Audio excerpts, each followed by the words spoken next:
ஷே நந்தி நந்தி பேசுகிறேன்டா. கோத்ராஜ் பூட்டும் சைனா பூட்டும் அரசியல்வாதிக்கு ஒன்று விடாமல் பூட்டியாச்சு. நெஞ்சிலே மாறுவிலே அடிப்பான். இப்போ டெல்லியில் அடிப்பான், மாறுவிலே அடிப்பான். அவனுக்குள்ளே மாறு போய் மோத விடுவார். ஏன்னா ஈரக்கொலையை மந்திரத்தால் அவர் கட்டிட்டார்.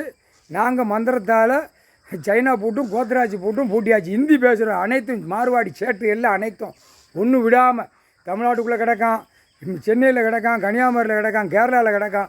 ஒன்று விடாமல் ஹிந்தி பேசுகிறவனுக்கு சைனா பூட்டு கோத்ராஜ் பூட்டு பூட்டியாச்சு. இவனுக்கு நம்ம எங்கேயுமே இருக்க மாட்டான், ஓடி போயிடுவான். இருக்கிற இடத்துக்கு ஓடி போயிடுவான். இப்போ மிதிப்பார், மீச்சு தள்ளுவார். ஓடுறான்னு அவன் இடத்துக்கு உள்ளே தள்ளிடுவார். கடவுள் தான் தள்ள முடியும், வேறு யாராலும் தள்ள முடியாது. அவன் இடத்துக்கு இப்போ மிதித்து தள்ளுவார். ஈரக்கொலையை பூட்டிட்டார், மந்திரத்தால் வீசியாச்சு. திரை லோகத்தில் மந்திரத்தில் போய்கிட்டே இருக்குது. புரியுதா? ஒரு பக்கம் எடுத்து பார்த்தா 1500 கிலோமீட்டருக்கு இந்த மந்திரம் வீசும்.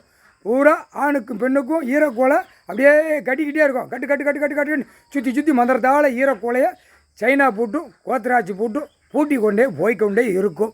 முடிஞ்சு வச்சுரா கணக்கு.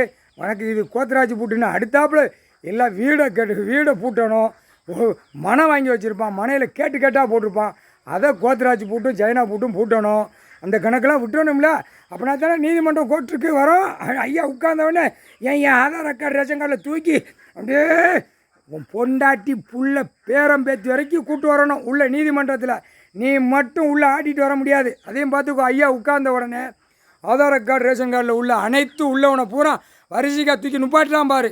அவங்க வாரிசு வந்து அரை வயசு கிடந்தாலும் சரி, வயசு கிடந்தாலும் சரி, ஒரு வயசில் கிடந்தாலும் சரி, தூக்கிட்டு வாடாம் பாரு. தூக்கி 4 இருக்கு குறுக்கெலும்பு ஒடிச்சு விட்ருவார். ஈரக்கொலையை கட்டிட்டாரா. இப்போ எல்லாம் அவனு ஈரக்கொலை அப்படியே அது மிதித்து குளோஸ் வேறு பண்ணுவார். பெரிய ஐட்டங்கள் மூளையை வச்சு திருப்பி தமிழ்நாட்டுக்காரன் ரொம்ப மோசமாக திரிப்பான். அரசியல்வாதி பல கோடி இந்த வார்டில் கிடக்கிற வரைக்கும் திரிப்பான். அந்த மூளை திரிச்சு எழுதி அந்த காகித பேப்பர் அந்த இதை அப்படியே திணிக்கணும். பொண்டாட்டிக்கு போய் மவா பேரம் பேத்தி வரைக்கும் அந்த பேப்பரை மடித்து கட்டாக உள்ளே சொருவான். எப்படி சொருவான்? நக்கி விட்டு சொருவான். அந்த நக்கு தான் ஈரக்கொலையை திண்டுக்கல் பூட்டெல்லாம் எல்லா இடமும் பூமியை பூட்டிட்டார். இப்போ கோத்ராஜ் பூட்டு சைனா பூட்டு ஈரக்கொலையை பூட்டியாச்சுடா. முக்கால் சத்தியம் மானிட பிறவி.